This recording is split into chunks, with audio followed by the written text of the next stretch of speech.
છું રતનપરમાં રહું છું. કાલ સાંજે હું મારા ફોનમાં સાદો ફોન વાત કરતો હતો ભાઈ સાથે. એ લોકો પાછળથી આવીને મારો મોબાઈલ ઝડપીને વહી ગયા. એ લોકોને એવું માનવું હતું કે મેં એના કોઈ ફોટો એના વિડીયો ઉતાર્યા છે. તો એને મેં કીધું કે તમે મોબાઈલ ચેક કરો. એ મોબાઈલ મને નતા આપતા. મારો એમાં ફિંગરપ્રિન્ટ હતું. એના હાથમાં મોબાઈલ રાખીને મેં ફિંગરપ્રિન્ટ આપીને મારો મોબાઈલ ચેક કરાવરાયો. તો એમાં એને કઈ એવું મળ્યું નહીં. એ પછી તોય છતાં મારો મોબાઈલ પાછો નતા આપતા. એના હાટુ થઈને મારી ઝપાઝપી થઈ. તો લેડીઝે પાછળથી આવીને મને આ જે માર્યું છે.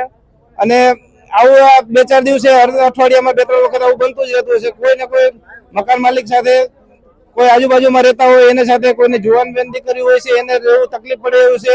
કારણ કે આ લોકો ભણવા આવ્યા છે કે દેહ વેપાર કરવા આવ્યા છે કે નશો કરવા આવ્યા છે ખબર નથી પડતી.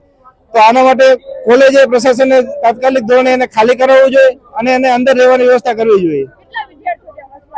રતનપરમાં 150-200 તો છે. આજુબાજુમાં અઢાડા છે, જાળિયા છે, આ બધી જગ્યાએ છે 400 થી 500 વિદ્યાર્થી રહે છે.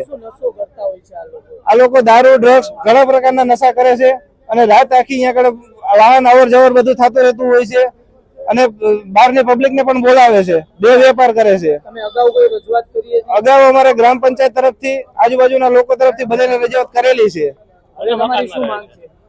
આ લોકો એવા મકાનમાં રહેશે જે ઇન્વેસ્ટ માટે મકાન રાખેલા હોય છે, જે ખરેખર મકાન માલિક હાજર નથી હોતા અને મકાન એને આપેલા હોય છે. તો અમારી માંગ એ છે કે એ મકાનમાંથી એને અત્યારે ખાલી કરવા જોઈએ અને ભણવા માટે જ આવ્યા હોય તો એ કોલેજની અંદર વ્યવસ્થા એને રહેવા માટેની કરવી જોઈએ, તાકી સિવિલ પબ્લિક હેરાન ન થાય.